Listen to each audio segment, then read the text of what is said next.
बना करके जीते हैं। नर्क कहीं बाहर नहीं मिलेगा, स्वर्ग कहीं बाहर नहीं मिलेगा। आपका व्यवहार बिगड़ा, नर्क शुरू हो गए। जिस क्षण आप एक दूसरे के साथ व्यवहार बिगाड़ते हैं, विचार बिगाड़ते हैं, संकल्प विकल्प बहुत अधिक करते हैं, रिश्तों में बहुत ज़्यादा गुणाभाग करते हैं, बहुत ज़्यादा मतलब निकालते हैं, बहुत ज़्यादा स्वार्थ पाल लेते हैं, वैसे ही आपके रिश्ते के बीच एक दीवार खड़ी होती है और उस पार फिर आप देख नहीं पाते।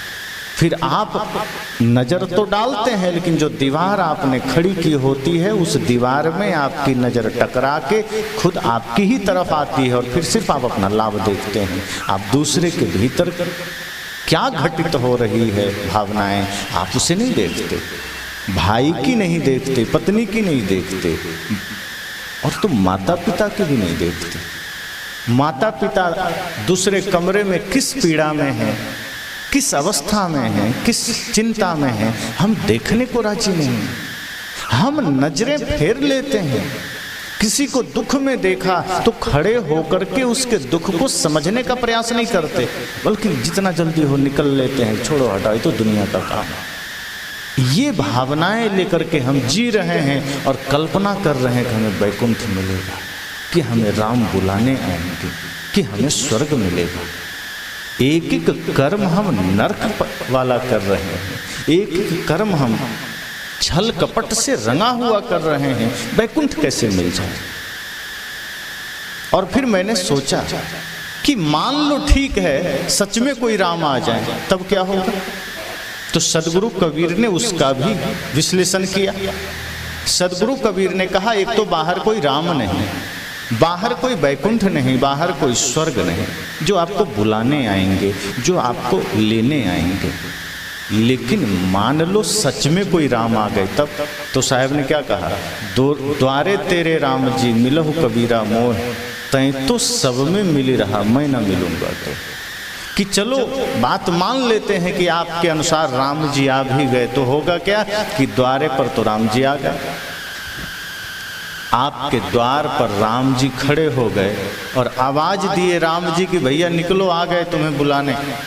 बहुत राम राम कर रहे थे, राम नाम जाप कर रहे थे, राम को याद कर रहे थे, चलो आज राम तुम्हारे द्वार पर आ गए।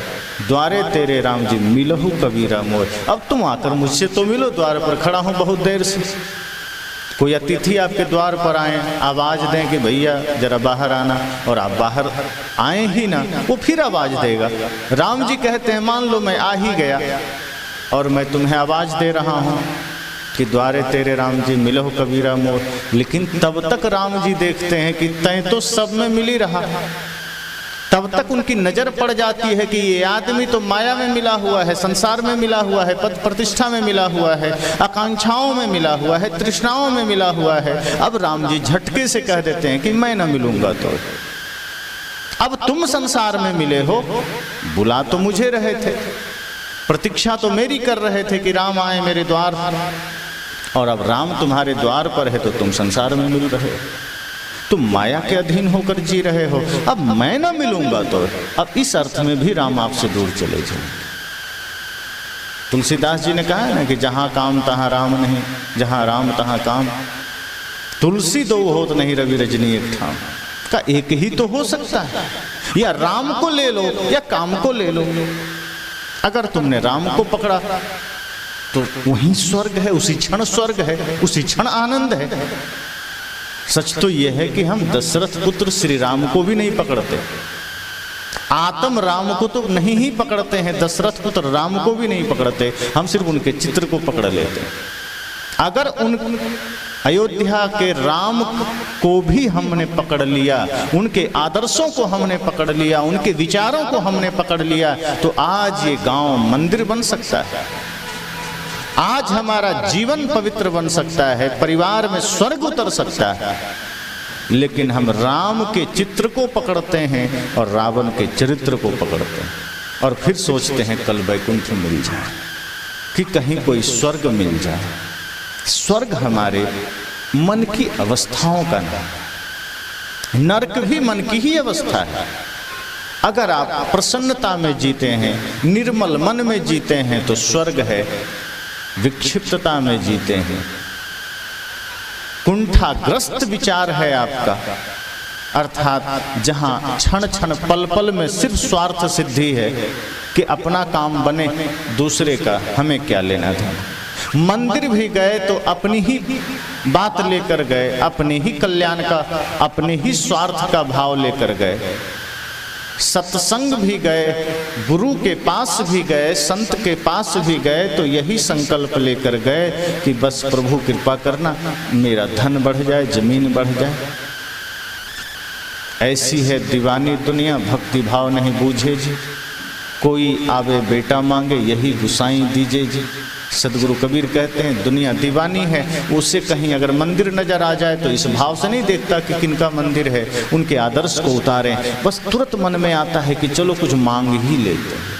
इतना भिखारीपना हमारे मन में समा गया कि हम मंदिर देखे नहीं कि भिक्षा मांगने चले गए, कि भगवान कृपा करना, धन दे देना, पद दे देना, जमीन दे देना, मुकदमे में विजयी दे देना। संत को देखे वहां भी चले गए कुछ मांगने कि गुरु जी कृपा करना, धन मिल जाए।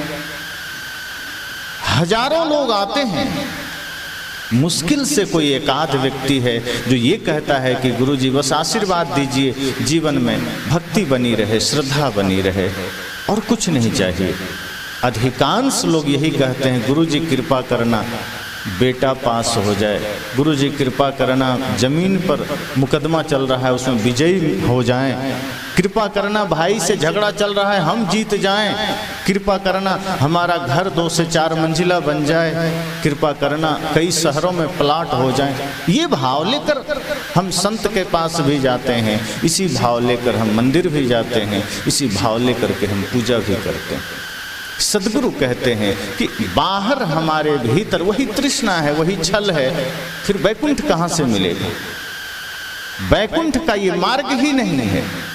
अगर आप सच में चाहते हैं जीवन में शांति, जो मूल बात सदगुरु कबीर कहते हैं कि शांति का मार्ग फिर क्या है, तो वर्तमान में जीवन। आज आपको जो जीवन मिला है समझना यही पूर्ण है, यही संपूर्ण है, इसके आगे का पता नहीं। कल क्या होगा किसने देखा? कल का कुछ भी पता नहीं, अगले क्षण कोई घटना घट जाती है किसी को पता नहीं है। बहुत से लोग प्रिडिक्शन करते हैं, भविष्य की वाणी बातें करते हैं कि ये हो जाएगा, वो हो जाएगा। बहुत से लोग तमाम चीजें करते हैं और कुछ अनहोनी ना हो जाए उसे रोकने के लिए हवन यज्ञ करते हैं। अभी ही क्रिकेट मैच चल रहा है, कितने बाबा आ गए सामने कि इस बार तो भारत जीत ही नहीं सकता, प्रेडिक्शन कर दिया।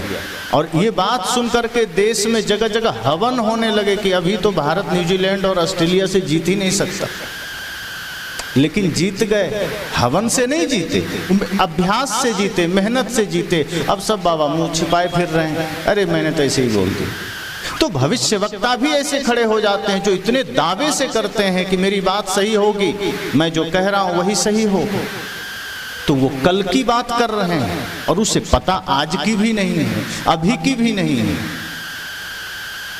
उसके साथ वर्तमान में कोई दुर्घटना घट जाती है, वो रोता फिरता है, उसे कल का पता है, अपना पता नहीं था कि हमारे साथ ये अभी हो जाएगा, कि हमें ऐसा झेलना पड़ेगा।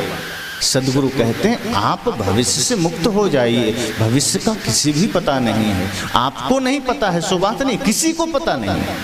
जो दावे करके बैठा है कि मैं भविष्य को जानता हूं, उसे भी ABCD पता नहीं।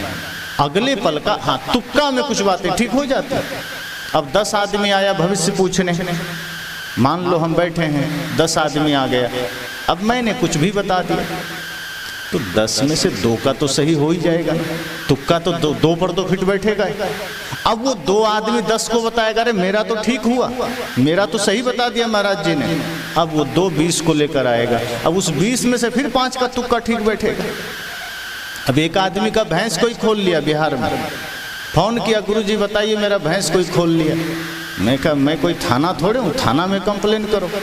कहा नहीं संत जन बताते हैं किस दिशा में गया। मैंने कहा मुझे नहीं पता, भैंस तुम्हारी खुली है, किस दिशा में गई मैं थोड़े देख रहा था। आप ध्यान से देख कर बताइए। मैं कहा ध्यान में मैं अपने मन को देखता हूँ, तुम्हारी भैंस थोड़े देखता हूँ। गजब की बात है, संतों से तुम भैंस पूछ रहे हो और कुछ लोग बैठे भी हैं कि हाँ मैं तुम्हारा भैंस बता दूँ। मैंने कहा ये सब हम नहीं जानते, ना हम बताते हैं, ना मुझे पता है। तो कहा नहीं अमुक जगह कोई बताते, मैं कहा जाओ, लेकिन तुक्का है।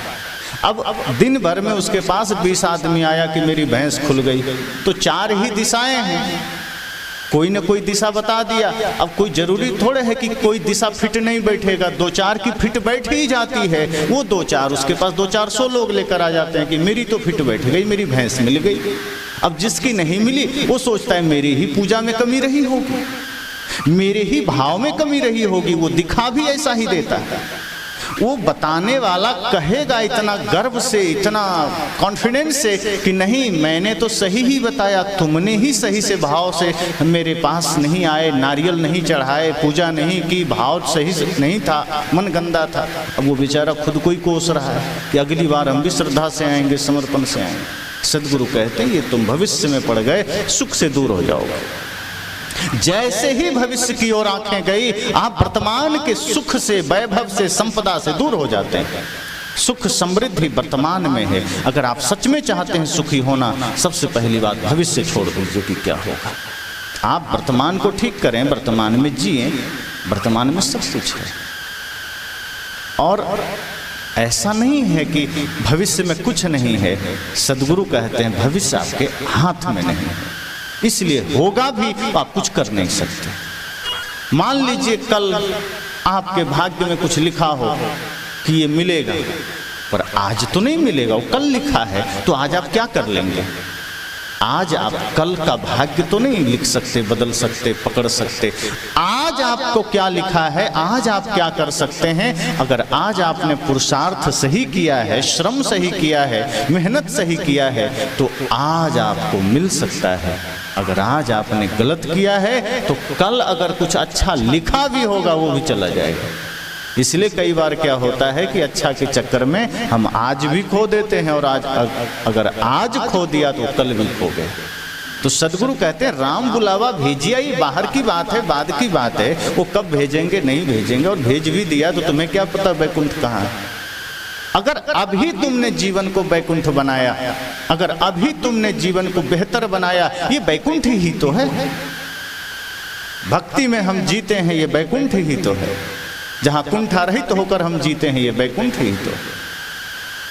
जो व्यक्ति स्वाध्याय करता है, ध्यान करता है, जो व्यक्ति आत्मचिंतन करता है, जो व्यक्ति परहित में जीता है, जो किसी के दुख को देखकर द्रवित होता है, जो किसी जरूरतमंद की सेवा करता है निस्वार्थ भाव से, कोई कामना नहीं, कोई स्वार्थ नहीं, साहब कहते हैं वैकुंठ ही तो है। फिर और क्या वैकुंठ होगा? और वैकुंठ में जाकर होगा क्या?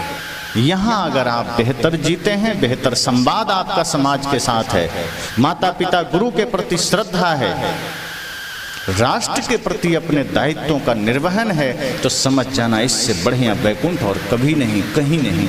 आगे की तो बात ही दूर है। इसलिए साहब कहते हैं मुझे तो रोना आ गया, मेरे तो आंखों में आंसू आ गए कि मुझे बाहर कहीं जाना होगा। मुझे नहीं जाना कहीं, जो मेरा वर्तमान है, जो अभी है, यही मेरे लिए मुक्ति है, मोक्ष है, यही आनंद है। भविष्य में ना मुक्ति है, भविष्य में ना वैकुंठ है। अगर हम यह सोचकर ध्यान कर रहे हैं कि कल मुक्ति पा लेंगे, साहब कहते हैं कभी मुक्ति नहीं पाओगे। ध्यान का अर्थ है कि अगर आपने अभी ध्यान किया, अभी मुक्ति है। अब जैसे किसी कमरे में अंधेरा है, आप आज लाइट जलाएं तो क्या उसमें कल जाके उजाला होगा क्या?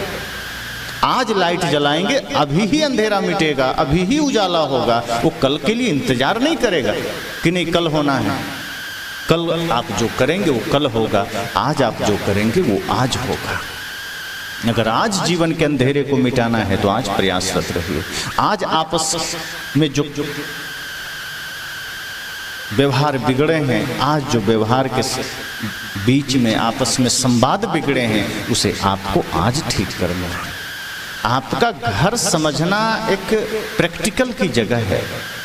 सत्संग में तो सब अनुकूल हैं, यहाँ बैठे हैं, किसी का किसी से कोई विरोध नहीं, किसी से कोई नफरत नहीं, कोई घृणा नहीं। यहाँ तो परमानंद में बैठे हैं। असली परीक्षा घर में होती है, असली परीक्षा बाजार में है, दुकान में है, सड़कों पर है, समाज के बीच में है, कि वहाँ हमारे जीवन में सामंजस्य है कि नहीं। अब कई बार आप देखिए ध्यान शिविर में जाते हैं तो 100-200 लोग होते हैं, वहाँ आप बैठते हैं, आप भी ध्यान कर लेते हैं। 4 सत्र में ध्यान शिविर कहीं कहीं होते हैं, कहीं 2 सत्र में, कहीं 3 सत्र में। वहाँ आप समूह में जाते हैं, नियम बना हुआ है कि नहीं 4 बजे जगना है, 6 से 8 आपको ध्यान करना है, फिर 9:30 से 11 कर लेना है, फिर 3 से 5 कर लेना है, फिर रात्रि में 7 से 9 कर लेना है। अब वो तो प्रैक्टिकल की जगह है, वहाँ आपने समूह में ध्यान कर लिया, लेकिन जब घर आए तब कितने क्षण आप ध्यान में उतर पाए। अब आप ये सोचना कि वहाँ जो आपने जाना, वहाँ जो आपने सीखा, वो आपके घर में उतरा कि नहीं, बाजार में उतरा कि नहीं। इसलिए तो सदगुरु कबीर ने ध्यान को, सत्संग को समय से नहीं बांधा।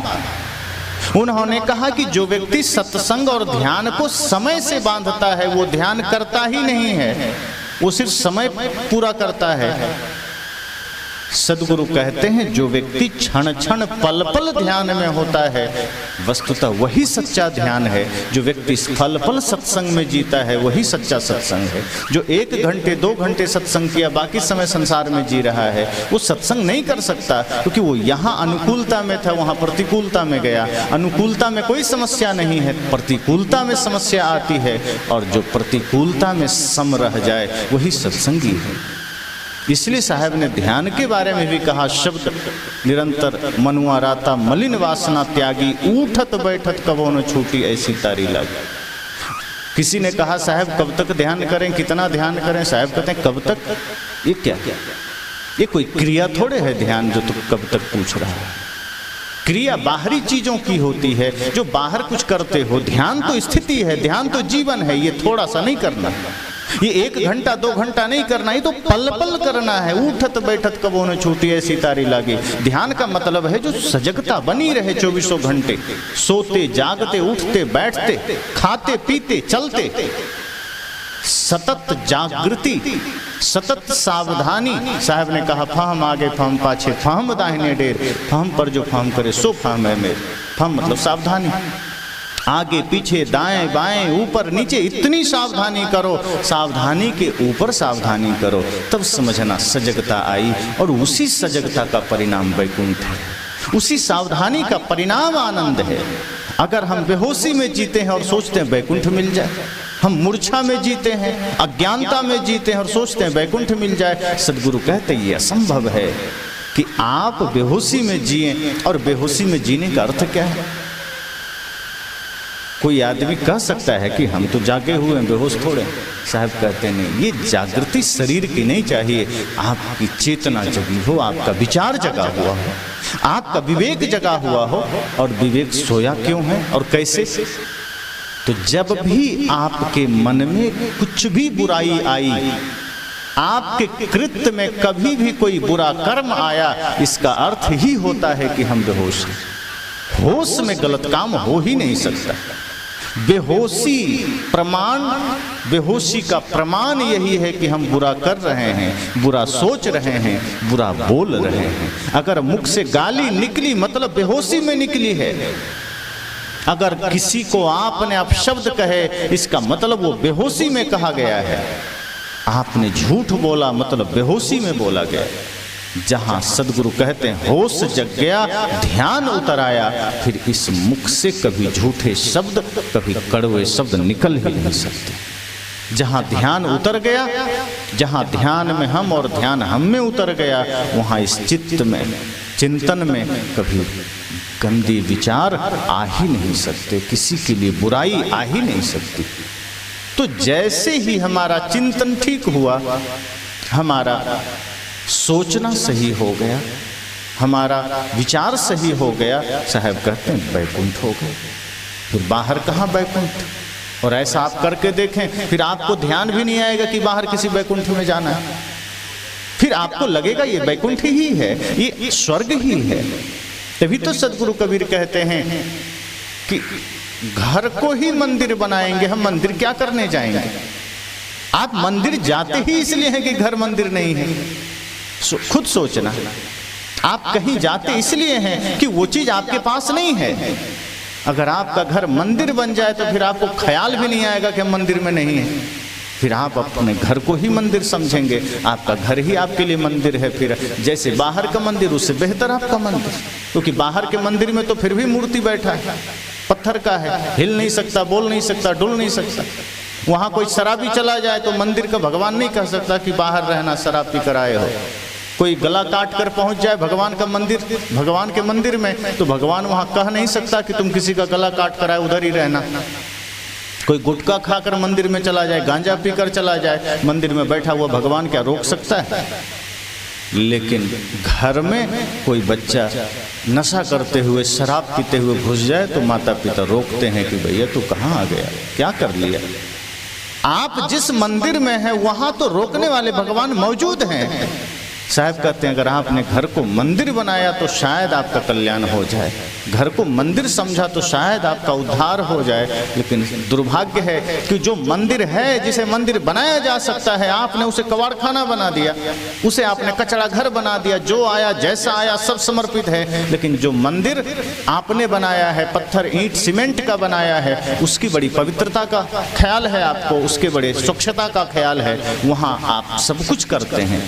साहब कहते हैं वहाँ करते हो कोई हर्ज नहीं, मैं नहीं कहता वहाँ जाके कचड़े डालाना, ऐसा नहीं कि गांव के मंदिर में जाके गोबर पटक देना, ऐसा नहीं। उसकी पवित्रता का ध्यान रखना, किसी न किसी महापुरुष का स्मृति वहाँ है, किसी न किसी महापुरुष का चित्र वहाँ है, पर ध्यान रखना उस चित्र से कुछ चरित्र लेकर अपने घर भी आना, अपने घर को भी मंदिर बनाना, अपने घर को भी देवालय बनाना। और जब आपका घर देवालय बनेगा तो वैकुंठ वहीं हो गया, स्वर्ग वहीं हो गया। फिर बाहर किस वैकुंठ की चिंता, फिर बाहर कौन सा वैकुंठ की कामना? हम कामना तभी करते हैं जब हम वर्तमान में दुखी होते हैं। इसलिए साहब ने कहा ना, दुख में सुमिरन सब करे, सुख में करे ना कोई। हम सुमिरन ही तब करते हैं जब दुख आता है, लेकिन करते भी गलत दिशा में। अगर हम सही दिशा में करें तो यही दुख समाप्त हो सकता है। फिर हम प्रतीक्षा नहीं करेंगे कल की, फिर स्वर्ग कल नहीं मिलेगा, मिल भी नहीं सकता है अगर आज हमने कर्म बेहतर न किए। आज अगर हम अपने जीवन को बेहतर नहीं बनाए तो कल हमारा कुछ भी बेहतर नहीं हो सकता। इसलिए साहब ने क्या कहा, राम बुलावा भेजिया दिया कबीरा रो, का मुझे नहीं चाहिए राम, नहीं चाहिए वैकुंठ, क्योंकि मैं जहाँ हूँ मैं सब में राम देख रहा हूँ, मुझे बाहर किसी राम की जरूरत नहीं। मैं जहाँ हूँ वहीं मेरे राम बैठे हैं, मैं जहाँ हूँ वहीं मेरा वैकुंठ है, क्योंकि मेरा सबसे प्रेम है। आप सबसे प्रेम करके देखिए, आपको लगेगा आप वैकुंठ में। और वर्तमान में अगर आप लोगों से घृणा कर रहे हैं, वर्तमान में आप एक दूसरे के नफरत में पड़े हैं, तो बाहर कौन सा वैकुंठ मिलेगा, बाहर कौन सा सुख समृद्धि मिल जाएगी। इसलिए सदगुरु कबीर आपको सिर्फ कल्पनाओं से मुक्त करते हैं, वो आपको भविष्य से मुक्त करते हैं। वो कहते हैं वर्तमान में जियो, ये वर्तमान आपका है, हाथ में है, आप चाहे तो बेहतर बना सकते हैं। और अगर आज चूक गए तो साहब का भजन है ना, जो चूक गया फिर उसका नहीं ठिकाना, मोक्ष मार्ग संभल संभल कर जाना। अगर ये चूक गए तो हमारे बुजुर्ग बैठे हैं, उन्हें अनुभव होगा कि बहुत सी चीज़ें चूक गए तो अब शरीर भी नाकाम हो गया, कुछ हो नहीं सकता। ये शरीर साधन मात्र है, ये आपका साध्य नहीं है, ये माध्यम है आपको, और ये माध्यम संसार पाने का नहीं है। एक बात ध्यान देना, ये शरीर जो हमें मिला है ये संसार पाने का माध्यम नहीं है। संसार और संसार के भोग तो जानवर भी पा लेते हैं, लेकिन ये शरीर आपको सिर्फ संसार समृद्धि माया पाने का माध्यम नहीं है। तुलसीदास जी ने कहा साधन धाम मोक्ष कर द्वारा, उन्होंने कहा कि यह शरीर आपका मोक्ष पाने का साधन है। इससे आपने संसार पाने में लगा दिया, इसे आपने दुनियादारी पाने में लगा दिया, इसे आपने छल कपट में लगा दिया, इसे आपने नफरत और घृणा में लगा दिया। इस शरीर का भयंकर दुरुपयोग हो गया। इसलिए ध्यान रहे, ये वर्तमान आपके हाथ में है, अगर इसे आपने खो दिया तो ये शरीर कल लाचार होगा, नाकाम होगा, और फिर आपके पास कोई उपाय नहीं होगा पुनः उसी अन्य खानियों में जाने के। और जो चूक गया फिर ना जाने फिर कौन सा जीवन मिल जाए। कुत्ता बिल्ली सांप सुंदर गधा घोड़ा बैल अगर मनुष्य से चूके तो फिर कितने लाखों करोड़ों वर्षों तक फिर उसी में जलना होगा। साहब कहते ये मनुष्य जीवन मिला है, ये मुक्ति का साधन है, मोक्ष का साधन है। इसे खुद मंजिल मत समझ लेना, इसे खुद अंतिम मुकाम मत समझ लेना, ये तो प्रकृति ने दिया है। आज अगर इसका सदुपयोग नहीं किया तो ये विराम हो जाएगा। और विराम होगा तो हाथ कुछ नहीं आएगा, बल्कि इस शरीर में रहते रहते जो पुण्य कमाना था, इस शरीर में रहते रहते जो धर्म की संपत्ति अर्जित करनी थी, वो आपने नहीं किया, तो इसी शरीर से आप नरक भी चले जाएंगे। गोस्वामी जी ने कहा कि ये मोक्ष पाने का द्वार है, और यह भी समझ लीजिए कि कर्म अगर इसी शरीर से बिगड़ गया तो ये शरीर नरक पाने का भी द्वार बन जाएगा। ये नरक का भी द्वार है, सिर्फ मोक्ष मुक्ति का द्वार नहीं। जिस सीढ़ी से आप छत में जा सकते हैं, उसी सीढ़ी से आप छत से उतर भी सकते हैं। अगर यह मनुष्य जीवन आपका सीढ़ी है, आप इससे मुक्ति तक जा सकते हैं, परम सत्य तक जा सकते हैं, तो इसी शरीर से आप नरक में भी जा सकते हैं। इसलिए वर्तमान में सजगता जरूरी है, वर्तमान में होश जरूरी।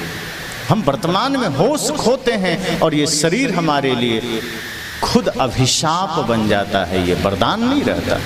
इसलिए मैंने कहा कि लोगों के मन में बहुत सारी शंकाएं आती है, बहुत सारे सवाल आते हैं, और सद्गुरु कबीर का विचार इतना विराट है, इतना विशाल है कि उनके एक एक शब्द से हमारी शंकाएं मिट सकती है, बशर्ते हम श्रद्धा पूर्वक उन बातों को सुन सकें, समझ सकें। जहाँ श्रद्धा है, ऋषियों ने कहा भी है, श्रद्धावान लभते ज्ञानम, ज्ञान ग्रहण करने के लिए श्रद्धा जरूरी है। और श्रद्धा से अगर आप सद्गुरु कबीर के विचार को सुनते हैं, उस पर मंथन करते हैं, तो उनके एक एक विचार, एक एक वाणी आपको खुद से जोड़ती है।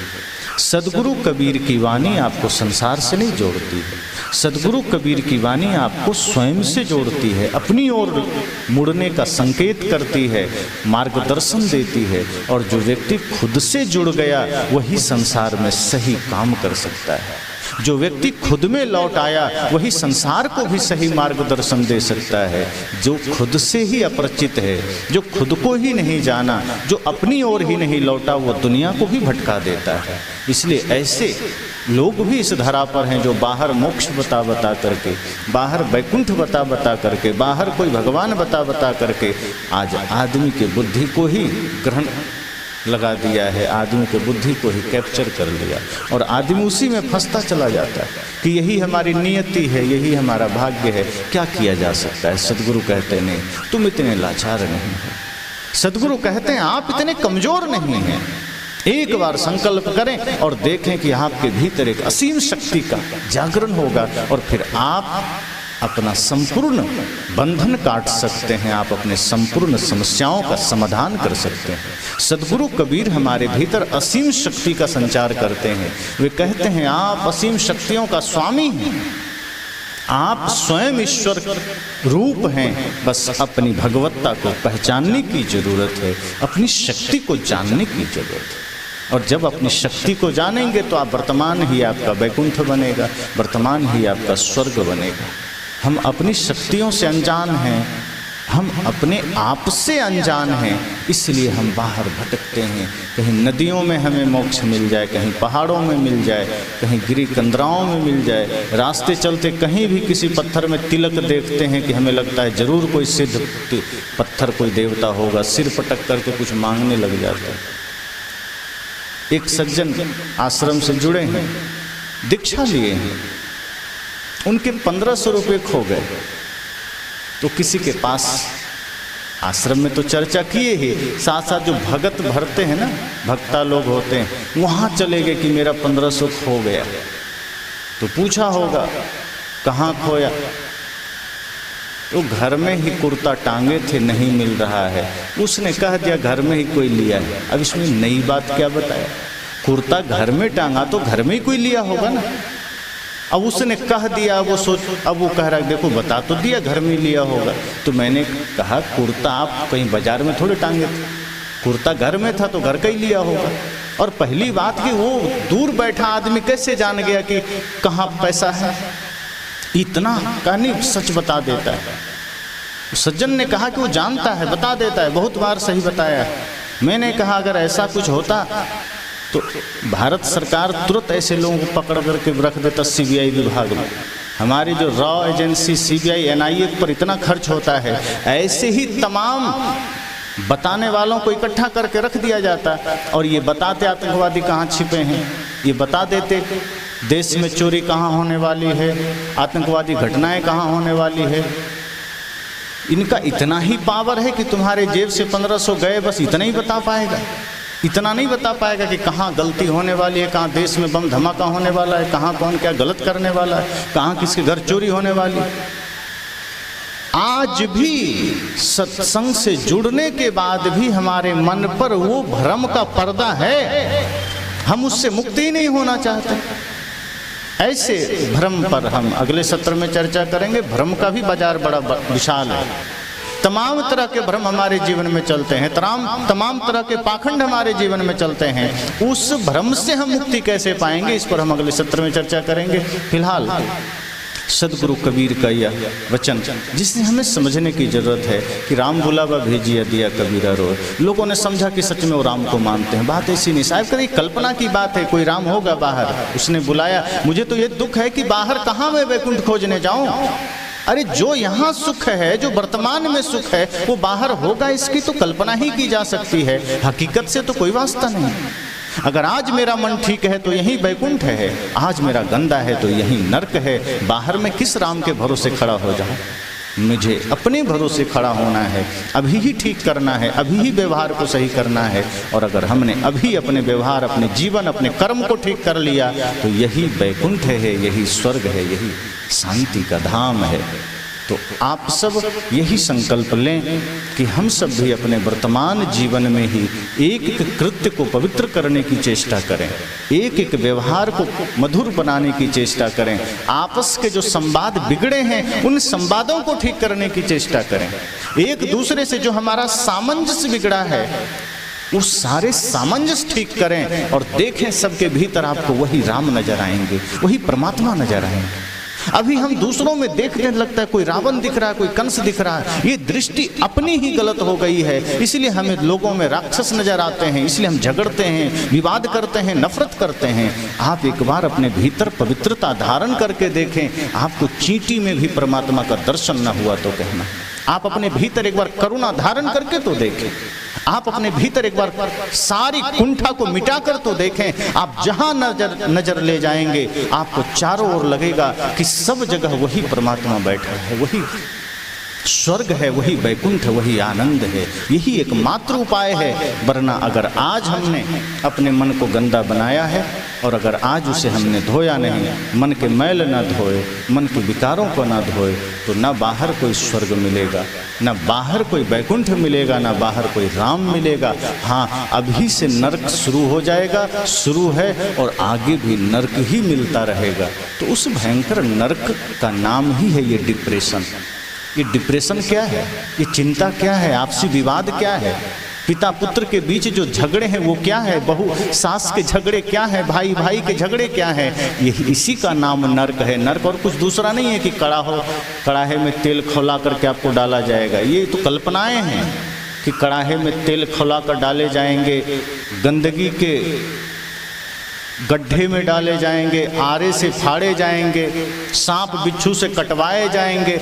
वस्तुतः जो हम यहाँ गंदी विचार मानसिकताओं में जी रहे हैं, व्यवहार बिगाड़ कर जी रहे हैं, गंदा मन बनाकर जी रहे हैं, ये जो क्षण क्षण हमारा मन पीड़ित परेशान हो रहा है, साहब कहते हैं यही नरक है, भयंकर नरक है। और इसके अतिरिक्त बाहर कोई नरक नहीं। यही नरक आपके लिए समझना कि भयंकर कारण है, जिससे शांति से आप दूर हैं, जिससे परमानंद से दूर हैं, वैकुंठ से दूर हैं। तो इसी भाव के साथ हम सब अपने अपने भीतर यह संकल्प लें, चिंतन करें, मंथन करें, वाणी को विराम।